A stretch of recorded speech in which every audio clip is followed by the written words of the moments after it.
ភ្លាមហ្នឹងគឺនាយករដ្ឋមន្ត្រីចាំផ្ទះរបស់ថៃគឺលោកអនុទិនច័ន្ទវរៈគុលឡើងមកប្រផាត់ប្រភិញ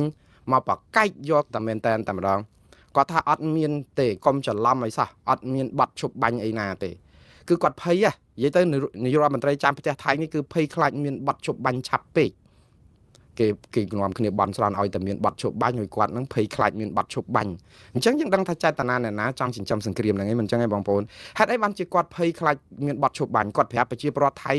និងមជ្ឈដ្ឋានទូទៅទាំងអស់ថាកុំឲ្យយល់ច្រឡំ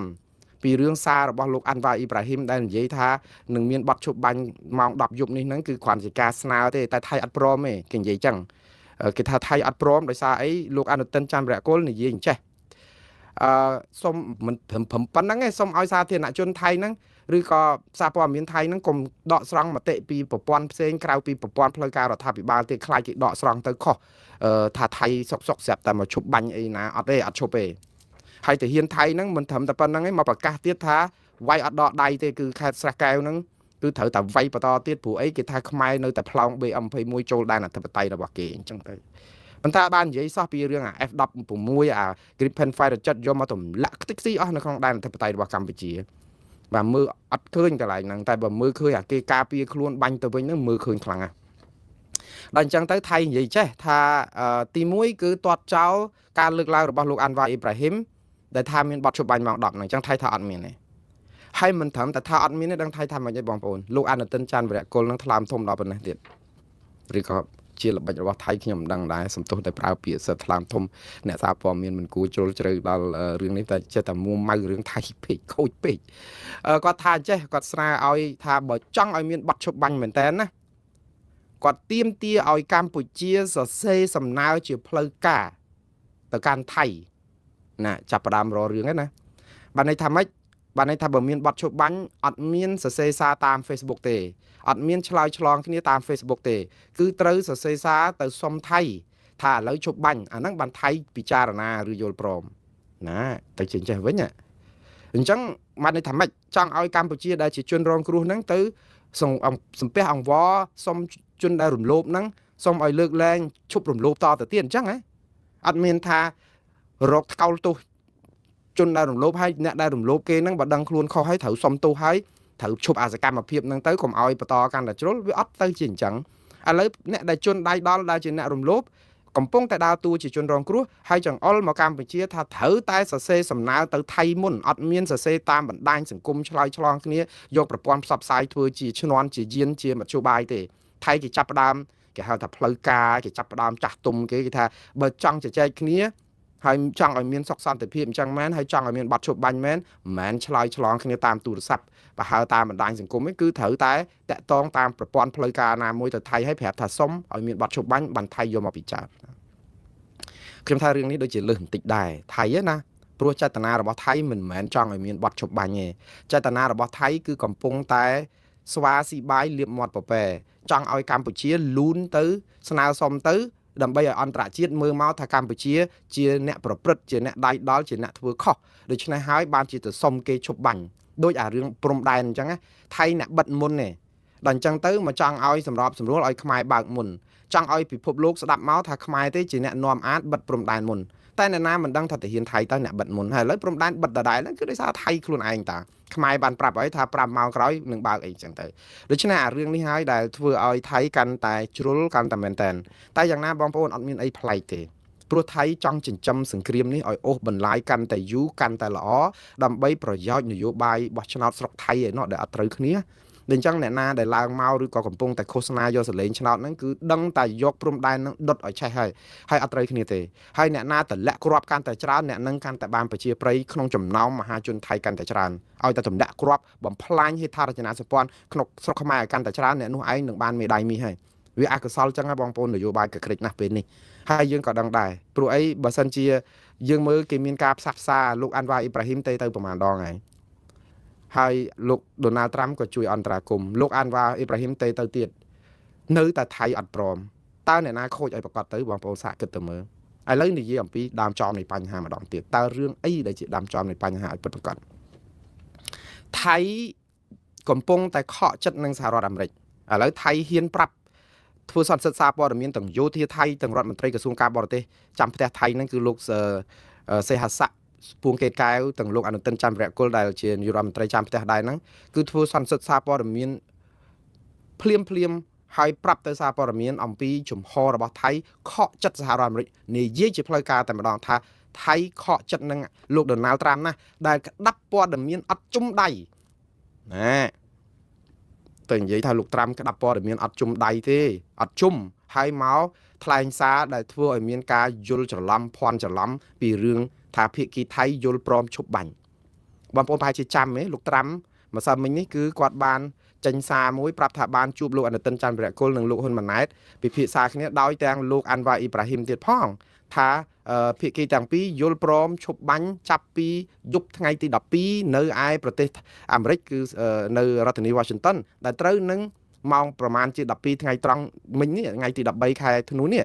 ដែលដាក់ជាអក្សរធំទៀតហើយថាព្រមព្រៀងបែបនេះអាមេរិកក៏នៅតែបន្តពាណិជ្ជកម្មជាមួយប្រទេសថៃនិងប្រទេសកម្ពុជាដូចប្រក្រតីអីចឹងទៅក៏ប៉ុន្តែភ្លាមហ្នឹងស្រាប់តែភាគីថៃឡើងមកលំប៉ាភ្លាមថាអត់មានបាននិយាយថាព្រមព្រៀងផងហើយជំទាស់ខកចិត្តទៅនឹងសាររបស់លោកដូណាល់ត្រាំមួយទៀតតាក់ទងនឹងរឿងអ្វីដែលជាហេតុការណ៍កើតឡើងនៅថ្ងៃទី7ខែធ្នូដោយបងប្អូនប្រហែលជានៅចាំហើយណាមុននឹងផ្ទុះអាវុធនេះគឺថ្ងៃទី7ខែធ្នូហ្នឹងមានផ្ទុះគ្រាប់ដែលមែនតើទៅគឺយើងអត់មានព័ត៌មានអីទេបងប្អូនក៏អត់ព័ត៌មានខ្ញុំក៏អត់ព័ត៌មានហើយយើងប្រឹងយ៉ាងណាក៏ប្រភពព័ត៌មានគឺមិនចេញទេព្រោះអីយើងចេះតែឆ្ងល់ថាតើហេតុអីរឿងអីដែលធ្វើឲ្យមានការដែលបាញ់ថៃបាញ់ស្រោចមកខ្មែរម្ដងទៀតទៅហើយដើមហេតុមកពីរឿងអីឲ្យប្រកាសព្រោះអីម្នាក់សិតតែអត់ធ្មត់ដកកាភ្លើងដកអីខ្មែរដកកាភ្លើងធំចេញពីទល់ដែនចង់អស់ហើយក៏ប៉ុន្តែហេតុអីបានជាស្រាប់តែមានផ្ទុះអាវុធនៅថ្ងៃទី8នឹងក្តាំងទៀតទៅប៉ុន្តែអាថ្ងៃទី7ហ្នឹង7ខែធ្នូហ្នឹងគឺមានគ្រាប់ផ្ទុះមួយដែលធ្វើឲ្យទាហានថៃម្នាក់ស្លាប់និង7-8នាក់ទៀតរងរបួសយើងឮតែគ្រាប់បែកគ្រាប់ផ្ទុះមិនដឹងថាគ្រាប់អីឲ្យប្រកាសព្រោះសូម្បីតែលោកត្រាំម្សិលមិញហ្នឹងក៏និយាយថាគ្រាប់ផ្ទុះដែរហើយខ្ញុំចេះតែឆ្ងល់នៅក្នុងចិត្តថាគ្រាប់ផ្ទុះហ្នឹងគ្រាប់អីអ្នកណាបាញ់ផ្លោងពីណា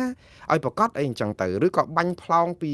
មូលដ្ឋានទ័ពណាមួយចូលទៅដែនអធិបតេយ្យរបស់អ្នកណាមួយក៏អត់មានព័ត៌មានអីគឺក៏គ្រាន់តែឮថាថៃបាញ់មុនថៃចោទថាខ្មែរបាញ់មុនលាក់នឹងលាក់អញ្ចឹងបានន័យថា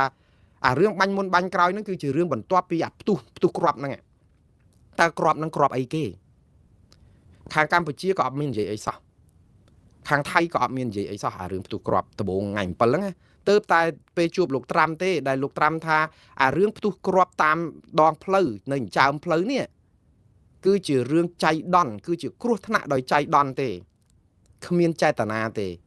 ហ្នឹងតាមការគាត់ស្ដាប់ការសន្ទនាគ្នាតាមទូរស័ព្ទដែលប្រាប់គាត់ហើយខ្ញុំថាច្បាស់ណាស់អ្នកដែលប្រាប់គាត់ហ្នឹងគឺលោកហ៊ុនម៉ាណែតដែរព្រោះម៉ោងនេះកាន់តែច្បាស់ទៅហើយគឺភាគីកម្ពុជាទេដែលត្រូវប្រាប់ទៅខាងប្រធានាធិបតីសហរដ្ឋអាមេរិកលោកដូណាល់ត្រាំពេលដែលជជែកគ្នាហ្នឹងហើយមិនមែនតែប្រាប់ទៅលោកដូណាល់ត្រាំទេខ្ញុំជឿថាលោកហ៊ុនម៉ាណែតក៏ច្បាស់ជាប្រាប់រឿងនេះទៅលោកអាន់វ៉ាអ៊ីប្រាហ៊ីមមុននោះដែរព្រោះហេតុអីបានអញ្ចឹងខ្ញុំអានសាររបស់លោកអាន់វ៉ាអ៊ីប្រាហ៊ីមដែលជំនួបរបស់គាត់មុននេះមួយថ្ងៃមុននឹងជួបចុងក្រោយជាមួយលោកអនុទិនច័ន្ទវរៈគុលម្ដងទៀតហើយនឹងលោកហ៊ុនម៉ាណែតម្ដងទៀតណាអាកាលពីថ្ងៃទី11ឬថ្ងៃទី11អញ្ចឹងហើយគាត់ជួបម្ដងដែរជាមួយលោកហ៊ុនម៉ាណែតនិងលោកអនុទិនច័ន្ទវរៈគុលហ្នឹងហើយបានសរសេរសារប្រាប់ថាភាគីទាំងពីរដូចជាបើកចិត្តចំហថានឹងចង់ខិតរកចូលគ្នាអញ្ចឹងមិនមានបាត់ឈប់បាញ់ហើយប្រើឃ្លាមួយនៅក្នុងហ្នឹងដែលខ្ញុំកាត់សម្គាល់ថាអ្វីកើតឡើងដោយសារតែការភ័ន្តច្រឡំភាសា misunderstanding ហ្នឹងខ្ញុំវាដូចថាជាភាសាទូទៅទៅហើយខ្ញុំអត់បានចាប់អារម្មណ៍ច្រើនដែរព្រោះថាអាការយល់ច្រឡំឬក៏ភ័ន្តច្រឡំហ្នឹងគឺយើងឃើញអញ្ចឹងមកអាយុមកហើយតាំងពីផ្ទុះមីនពីមុនមកអញ្ចឹងទៅថាថៃចោទថាខ្មែរដាក់មីនថ្មីខ្មែរថាអត់មានមីនថ្មីអញ្ចឹងខាងនោះថាជាការភ័ន្តច្រឡំអញ្ចឹងបាញ់គ្នាប្រើអីអញ្ចឹងទៅដល់លើកក្រោយនេះប្រើពាក្យថាមានការភ័ន្តច្រឡំនឹងម្ដងទៀតអញ្ចឹងនៅពេលដែលលោកអាន់វ៉ាអ៊ីប្រាហ៊ីមប្រើឃ្លាថាមានការភ័ន្តច្រឡំតាក់ទងនឹងពេលដែលគាត់ជួបជាមួយនឹងលោកអនុទិនច័ន្ទវរៈគុលហើយនឹងលោកហ៊ុនម៉ាណែតហើយថាភាគីទាំងពីរនៅតែបើកចំហនៅក្នុងការដែលអាចនឹងជជែកគ្នារកសន្តិភាពអីហ្នឹងចាប់ផ្ដើមខ្ញុំនឹកឃើញថាការភ័ន្តច្រឡំនេះគឺតាក់ទងនឹងព្រឹត្តិការណ៍ថ្ងៃទី7ខែធ្នូពីរឿងផ្ទុះគ្រាប់នឹងឯងឥឡូវកាន់តែច្បាស់ហើយអាការផ្ទុះគ្រាប់នៅថ្ងៃទី7ហ្នឹងដែលធ្វើឲ្យទាហានថៃម្នាក់ស្លាប់និងរបួស8នាក់ហ្នឹងខាងភាគីថៃថាជាផ្ទុះគ្រាប់មីនទៀតហើយ នេះឥឡូវយើងចាប់ផ្ដើមដឹងរឿងកាន់តែច្បាស់ទៀតហើយថាអាការផ្ទុះនៅតាមផ្លូវហ្នឹងគឺជាគ្រាប់មីនមិនមែនគ្រាប់ផ្លោងមិនមែនគ្រាប់អីទេគឺគ្រាប់មីនបានន័យថាម៉េចបានន័យថាទាហានថៃអាចឬក៏ក្រុមទាហានថៃហ្នឹងទៅជន់មីនហ្នឹងផ្ទុះទៀតប៉ុន្តែពីមុនមកអត់ដែលនិយាយអាករណីផ្ទុះមីន7ដងហ្នឹងយើងដឹងហើយមិនចឹងឯងបងប្អូនដាច់ជើងទាហានថៃ7ដងដែលថៃយកលេសវាយសន្ធាប់ឬក៏បាញ់មកផ្លោងដាក់ស្អីលាក់ហ្នឹងគឺយើងដឹងហើយក៏ប៉ុន្តែនេះអារឿងផ្ទុះមីនចុងក្រោយនេះយើងអត់ដែលដឹងសោះថាហ្នឹងជាមីនណាព្រោះអីលោកដូណាល់ត្រាំពេលដែលគាត់ចេញសារគាត់ថាជាគ្រាប់បែកផ្ទុះនៅតាមដងផ្លូវហើយដែលជារឿងកើតឡើងគ្រោះថ្នាក់ដោយចៃដន្យគ្មានចេតនាទេក៏ប៉ុន្តែភាគីថៃបែរទៅជាសងសឹកមកភាគីកម្ពុជាយ៉ាងចាស់ដៃទៅវិញមើលទៅសាររបស់លោកត្រាំហាក់បីដូចជាកាន់ជើងខាងកម្ពុជាដែរនៅក្នុងន័យថាចោះបើគ្រាន់តែផ្ទុះគ្រាប់តាមដងផ្លូវដោយចៃដន្យគ្មានចេតនាបាញ់សម្លាប់ទាហានថៃឲ្យលបួសអីសោះហេតុអីបានថៃចាប់ផ្ដើមវាយសន្ធាប់មកខាងកម្ពុជាមកម្លេះនៅក្នុងន័យរបស់លោកត្រាំគឺនិយាយចឹងអញ្ចឹងសរុបសេចក្តីមកគឺខ្ញុំនៅអាការសន្និដ្ឋានរបស់ខ្ញុំដែលថា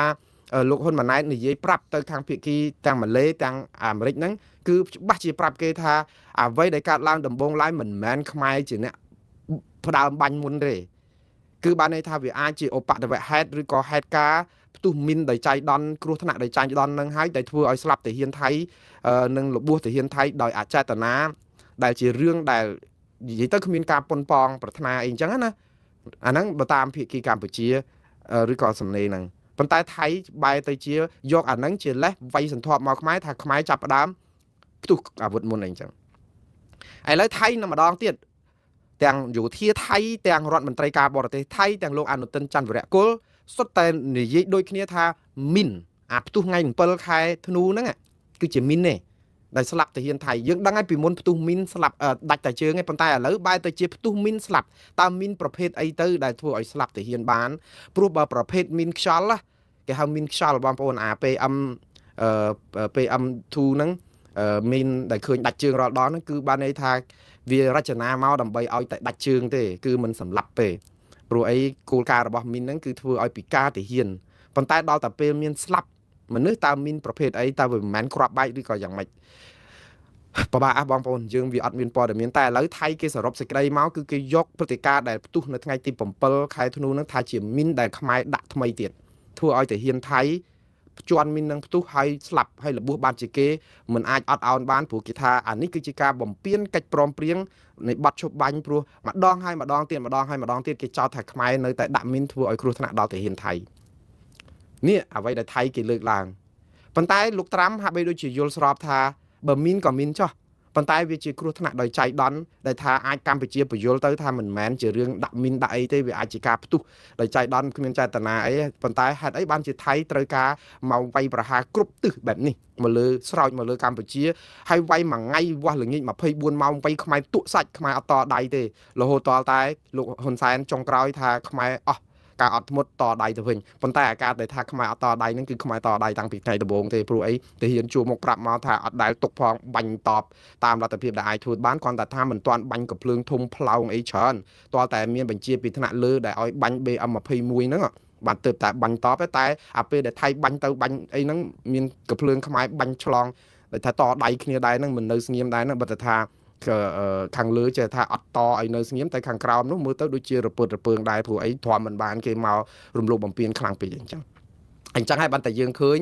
ភាគីបរទេសតាំងពីថ្ងៃដំបូងសារព័ត៌មានអន្តរជាតិទាំងស្ថានទូតអីផ្សេងហ្នឹងគឺនិយាយថាជាការផ្ទុះអាវុធតដៃគ្នាទេអត់ដែលថាមកខាងណាបាញ់តាមមកខាងអីអញ្ចឹងណាព្រោះអីគឺវាមានទៅមានមកអញ្ចឹងដែរបងប្អូនឥឡូវខ្ញុំស្លេះរឿងហ្នឹងបន្តិចប៉ុន្តែចង់សរុបសេចក្តីមកវិញគឺថៃគេនៅចោទប្រកាន់ថាខ្មែរបាញ់មុនមិនមែនទេខ្មែរបង្កហេតុមុនដោយសាររឿងព្រឹត្តិការណ៍ផ្ទុះគ្រាប់ដោយចៃដន្យដោយអចេតនាហ្នឹងអញ្ចឹងខ្មែរពន្យល់ទៅហើយប៉ុន្តែអ្វីដែលខ្មែរអត់បានពន្យល់គឺអត់បាននិយាយប្រាប់សាធារណជនថាអាព្រឹត្តិការណ៍ផ្ទុះគ្រាប់កាលពីថ្ងៃទី7ខែធ្នូហ្នឹងគឺជាព្រឹត្តិការណ៍ផ្ទុះគ្រាប់ដោយចៃដន្យដោយអីទេហើយបើសិនជាមានការផ្ទុះគ្រាប់ដោយចៃដន្យវាគួរតែមានយន្តការមួយនិយាយទៅពន្យល់នៅក្នុងកម្រិតយោធាកម្រិតរដ្ឋាភិបាលអីដែលជាការសំទោសឬក៏សោកស្ដាយឬអីទៅព្រោះអាហ្នឹងជារឿងអចេតនាយើងអាចសំទោសបានមិនអញ្ចឹងទេព្រោះមិនមែនជារឿងដែលដូចរឿងមីនរឿងអីដែលថៃចោតខ្មែរថាដាក់ ថ្មីហើយខ្មែរថាអត់ដាក់ហើយទៅផ្ទុះដាច់ជើងទៅហ៊ានថៃអាហ្នឹងវាអត់រឿងអីសំទោសទេព្រោះអីមិនដឹងថៃដាក់ខ្លួនឯងអីចឹងដែរប៉ុន្តែនៅពេលដែលមានរឿងផ្ទុះក្របស្លាប់ទៅហ៊ានថៃចុងក្រោយនេះហើយបើតាមមើលគឺជារឿងអចេតនាគឺច្បាស់ណាស់គឺភាគីកម្ពុជាខ្លួនឯងជាអ្នករាយការណ៍ប្រាប់គេថារឿងហ្នឹងគឺជារឿងគ្រោះថ្នាក់ដោយអចេតនាទេហើយលោកត្រាំក៏ព្រមថាហេតុអីបានជាបាញ់មកគាត់ណារឿងអចេតនាមិនជជែកគ្នាចង់និយាយចឹងណាប៉ុន្តែចុងក្រោយលោកត្រាំថាហាក់បីដូចជាត្រូវគ្នាដើម្បីឲ្យមានបទឈប់បាញ់ប៉ុន្តែថៃមកឡំប៉ាថាអត់មានឈប់បាញ់ទេលោកត្រាំហ្នឹងនិយាយខុសរឿងខកចិត្តនឹងលោកត្រាំថានិយាយអារឿងមីននេះអាក្របផ្ទុះថ្ងៃ7ហ្នឹងថាជារឿងចៃដន្យជារឿងអត់ចេតនាថៃថាអត់មានទេថៃទាត់ចោលរឿងហ្នឹងភ្លាមថារឿងនេះគឺជារឿងចេតនារបស់កម្ពុជាទៅវិញអានេះហើយតែថៃកំពុងកសាងសំណុំរឿងមួយដើម្បីឲ្យទៅខ្មែរទទួលខុសត្រូវចំពោះអ្វីដែលខ្លួនឈ្លានពានខ្មែរហ្នឹងថាជាការការពារខ្លួនណាបងប្អូនខ្ញុំមិនជឿថាផោះតាំងប៉ុណ្ណេះធ្វើឲ្យថៃមានព្រៀបលើកម្ពុជាបានទេ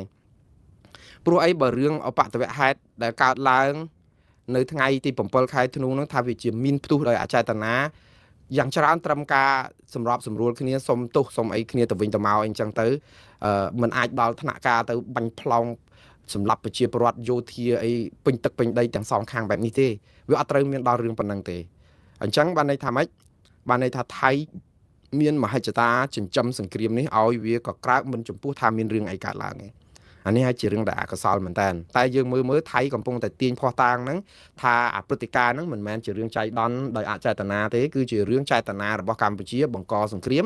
ហើយអ្វីដែលកើតឡើងមកហ្នឹងគឺជារឿងស្របច្បាប់ដែលថៃទម្លាក់គ្រាប់ទម្លាក់អីហើយខ្មែរតដៃទៅវិញទៅមកការពារខ្លួនអីក៏ដោយហ្នឹងគឺថាជារឿងស្របច្បាប់ទាំងសងខាងណារឿងនេះហើយដែលធ្វើឲ្យជីវិតទាហានរបស់យើងជីវិតប្រជាពលរដ្ឋស៊ីវិលរបស់យើងនឹងស្លាប់អាសាបង់បើសិនជារឿងនេះថៃនៅតែទាញពន្យល់បែបនេះប៉ុន្តែបងប្អូនមានសតកំខ្លាចភ្លើងកម្ពុជាគឺជាជនរងគ្រោះបើទោះបីជាមានរឿងអីកើតឡើងក៏ដោយភ័ស្តុតាងមានគ្រប់គ្រាន់ថាថៃបានឈ្លានពានក្នុងដែនអធិបតេយ្យរបស់កម្ពុជាយ៉ាងកំរោលហើយយើងត្រូវប្តឹងទៅតុលាការយុត្តិធម៌អន្តរជាតិត្រូវប្តឹងទៅតុលាការព្រហ្មទណ្ឌអន្តរជាតិ ICC អញ្ចឹង ICC ICJ នេះគឺដាច់ខាតមិនចំពោះថាមានរឿងអីកើតឡើងទេព្រោះបទល្មើសនេះកើតឡើងច្រើនលើកហើយតាំងពីថ្ងៃទី28ខែឧសភាស្លាប់លោកស៊ុនរ៉ោននៅមុំបីមកបាញ់ដល់ត្រង់សេខ្មែរអាហ្នឹងក៏ជាការឈ្លានពានបំពានសម្រាប់ទាហានខ្មែរយើងទាំងលើគោកទី2ថ្ងៃ24ដល់ថ្ងៃទី28ខែកក្កដាបាញ់សម្លាប់ចូលទន្ទ្រានរំលោភឈ្លានពានទន្ទ្រានដីខ្មែរច្រើនកន្លែងដោយទាំងព្រៃច័ន្ទភូមិជោគជ័យស្លាប់ទាហានយើងមកកណោប្រជាពលរដ្ឋស៊ីវិលខូចខាតផ្ទះសម្បែងបញ្ហាសេដ្ឋកិច្ចពាណិជ្ជកម្មលក្ខនឹងលក្ខទៀតអាហ្នឹងគឺតាំងពីហ្នឹងមកតើមិនមែនជារឿងបាត់ល្មើសឬទេឬព្រោះអីគាត់ទម្លាក់គ្រាប់បែកផ្សែងពលមាន fighter jets ទាំងយន្តហោះប្រដេញទម្លាក់គ្រាប់ទាំង F16 ទាំងបោះស៊ុយអែតអីហ្នឹងគឺមកចម្រោះអស់ហើយប្រើអស់ហើយតើនឹងឬមិនមែនជាការឈ្លានពានរំលោភបំពានដែនអធិបតេយ្យហើយចូលមកហើយនៅកាន់កាប់ដែនអធិបតេយ្យខ្មែរមួយចំនួនរួមទាំងភ្នំទ្របច្រកអានសេះប្រាសាទតាមាន់ធំប្រាសាទតាមាន់តូចនិងទីតាំងជាច្រើនទៀតលើកឡើងតែប្រាសាទតាកបីកាលពីថ្ងៃទី24ដល់28ខែកក្កដាបងប្អូននៅចាំច្បាស់ណាស់មិនអញ្ចឹងឯព្រឹត្តិការណ៍នេះគឺជាផុសតាងអត់មានរលប់ទៅណាទេហើយមិនត្រឹមតែប៉ុណ្្នឹងទេចាប់ទាហានខ្មែរ18នាក់ធ្វើជាចំណាប់ខ្មាំងរហូតមកដល់ឥឡូវ140ថ្ងៃទៅហើយបងប្អូនជិត140ថ្ងៃហើយតើនេះឬដែលមិនមែនជាកំហុសដើម្បីយើងជាផុសតាងអាចនាំថៃទៅតុលាការព្រហ្មទណ្ឌអន្តរជាតិបានតើនេះឬដែលមិនអាចនាំថៃទៅតុលាការយុត្តិធម៌អន្តរជាតិបានតាក់ទងនឹងការមកបំផ្លាញអាទីតាំងឈរជើងរបស់ទាហានខ្មែរនៅលើភ្នំទ្របឥឡូវមកគ្រប់គ្រងតំបន់ប្រាសាទតាមាន់ធំប្រាសាទតាមាន់តូចនិងទីតាំងផ្សេងទៀតរបស់ខ្មែរទាំង10កន្លែងដែលថៃអះអាងប្រកាសមិនញើតមាត់លួចរបស់គេបានហើយទៅសម្ញែងតាម Facebook ថារបស់នេះលួចមកពីខ្មែរតើយើងអត់មានផុសតាងឬវាអាសោចតែយើងតែប៉ុណ្ណេះឲ្យខ្មែរយើងឃើញគេផ្សាយអារបស់ដែលលួចបានឲ្យមកខ្ទប់មាត់គ្នាយើងថាកុំមាត់មិនមែនទេគេអត់លួចទេរបស់យើងនៅតែរបស់យើងឯង 100% នៅរបស់យើងអាកាលនេះខ្ញុំស្រក់ទឹកភ្នែកមែនតើមិនដឹងថាត្រូវនិយាយយ៉ាងម៉េចឲ្យអស់ពីថាចិត្តខឹងណាអាគេយករបស់យើងលួចឲ្យគេញ៉ែមយើងគឺគេយកទៅថាញ៉ែមភាសាខ្មែរថាបញ៉ែមគឺយើងអួតញ៉ាំធ្វើរបៀបអារបស់លួចពីយើងបានហើយយកទៅផ្សាយយ៉ាងក៏ក្រើកហើយម្ចាស់របស់នេះវិញនាំគ្នាខ្ទប់មាត់គ្នាកុំមាត់ហ្នឹងមិនមែនបោះគេលួចអត់បានទេអាហ្នឹងបោះយើងឯនៅយើងនៅ 100% តែគេយកអស់ហើយគេចាក់បេតុងគេចាក់អីអស់ហើយមកសុទ្ធតែអ្នកណាណៃនិយាយថារបស់យើងបានតែគេសុទ្ធតែពួកក្បត់ជាតិពួកអារត់ចោលស្រុកពួកអាស្អីនឹងបំពុលព័ត៌មានអីចឹងដល់តែឥឡូវនៅពេលវាយគ្នាក្ដួងក្ដាំងមកបន្តិចទៅដើមបានភ្នំទ្របមកវិញបន្តិចទៅដើមបានប្រាសាទនេះមកវិញបន្តិចទៅដើមបានវាលនេះមកវិញបន្តិចទៅដើមបានច្រកនេះមកវិញ អាកាលពីមុនអារបស់អស់ហ្នឹងគឺអត់ទទួលស្គាល់ថាគេលួចបានបន្តិចសោះគឺនៅយើងគ្រប់គ្រង 100% តើតែវាយបានមកក្ដុងថាយើងដណ្ដើមបានអីវិញខ្ញុំមិនតោមនិញទេបងប្អូនដណ្ដើមអីបានដណ្ដើមមកប៉ុន្តែកុំឲ្យអារបស់យើងគេយកហើយហ្នឹងយើងមកខ្ទប់មាត់គ្នាអត់ឲ្យនិយាយថាយើងនៅគ្រប់គ្រងរបស់ហ្នឹងបាន 100% គេខំប្រឹងនិយាយដើម្បីកុំឲ្យថៃខ្ជាក់មកយើងវិញយើងនាំគ្នាទាត់គ្នាខ្ទប់មាត់គ្នាហើយជេរបចោគ្នាគ្រប់គ្នាអញ្ចឹងបងប្អូនឥឡូវបងប្អូនដឹងខ្លួនហើយណាថាអ្នកណាចង់បានឲ្យរបស់យើងនៅគង់វង្សយើងរួមគ្នាទៅហេតុអីបានយើងមកជេរបចោគ្នាព្រោះរបស់ហ្នឹងរបស់យើងតើហេតុអីយើងមើលមិនឃើញនិន្នាការនយោបាយណាក៏ដោយគឺរបស់ខ្មែរបើថៃយកយើងនាំគ្នាជួយទប់កុំឲ្យហើយគេប្តឹងទៅតុលាការអន្តរជាតិគេនាំគ្នាជួយដាក់ពាក្យប្តឹងទៅររឿងទាញហាយចោលអាស្លឹកប្តឹងគេនឹងទៀតកុំប្តឹងពួកអស់នេះអូយកុំអត់អីទេយើងវាមិនបាត់ទៅណាខាងនេះគេចេះចាត់ចែងហើយតែអាពេលពងចេះចាត់ចែងហ្នឹងគឺអារបស់ដែលបាត់ហ្នឹងគឺអត់ទទួលស្គាល់ថាបាត់ផងហ្នឹងហើយដល់ពេលគេទៅជួយប្តឹងឲ្យទៅររឿងគេទៀតបានហើយបងប្អូនឥឡូវបងប្អូនដឹងហើយមិនចឹងហ៎សុទ្ធតែមានចេតនាល្អចង់ទប់ការពារកុំឲ្យថៃឈ្លានពានយើងសិតតែមានការឈឺចាប់ដូចគ្នាប៉ុន្តែការឈឺចាប់អស់លោកមួយចំនួនគឺគេហៅការឈឺចាប់បែបនយោបាយហ្នឹងគឺចំណេញក្រុមបកពួករបស់ខ្លួនការពារទៅថាអូអត់អីទេយើងបកកាយអង្គអាចក្លាហានណាយើងការពារតំបន់ហ្នឹងបានទាំងអស់ហ្នឹងព្រោះយើងអត់មានថៃយកបានសំបីតែម្ដុំសិតតែរបស់យើងហ្នឹងអញ្ចឹងទៅខំប្រឹងការពារទាំងអារបស់បាត់ទៅហើយហ្នឹងតែប្រឹងផ្សព្វផ្សាយប្រជាពិធដ្ឋថារបស់យើងនៅណាវាចេះអាហ្នឹងនយោបាយតែគ្នាដែលឃើញរបស់បាត់មែនតែនខំប្រឹងខ្វាយមកអត់មែនដើម្បីនយោបាយទេគឺដើម្បីប្រយោជន៍ជាតិអាហ្នឹងយើងវាទំនាស់ទស្សនៈរវាងអ្នកដែលចំណេញនយោបាយនិងអ្នកដែលនិយាយប្រយោជន៍ជាតិគឺយើងពិបាកខាងណាបងប្អូនបងឃើញហើយបងប្អូនឃើញហើយអ្នកនយោបាយដើម្បីក្រាញអំណាចដើម្បីក្រុមបកពួករបស់ខ្លួនគឺអត់មានអីក្រៅតែពីមិនបានស៊ីឆ្លីឲ្យខ្ទេចគឺថាប៉ុណ្ណាបាត់គឺក៏អត់ថាបាត់ឥឡូវអូខេឥឡូវយើងយល់ស្របគ្នាហើយបងប្អូនណាគឺយើងបាត់របស់ទៅថៃហើយយើងកំពុងតែទៀមទាពីថៃមកវិញហើយថៃឈ្លានពានម៉ោងនេះហ่ะថៃគឺនឹងវាយដាច់ទៀតហើយផ្ដាច់ទៀតហ្នឹងគឺនឹងវាយចិញ្ចឹមសង្គ្រាមនេះរហូតដល់បោះឆ្នោតថៃចប់អត់ឈប់ទេហេតុអីបានជាថៃធ្វើដូច្នេះព្រោះអីថៃវាយអត់ទាន់បានច្រើនកន្លែងបន្ថែមទៀតទេបងប្អូនថៃនឹកស្មានថាពេលដែលទម្លាក់គ្រាប់ពេលដែលអីហ្នឹងគឺអាចនឹងចូលទន្ទ្រានយកដីខ្មែរបានច្រើនទៀតប៉ុន្តែថៃស្មានខុសអំពីភូមិសាស្ត្រ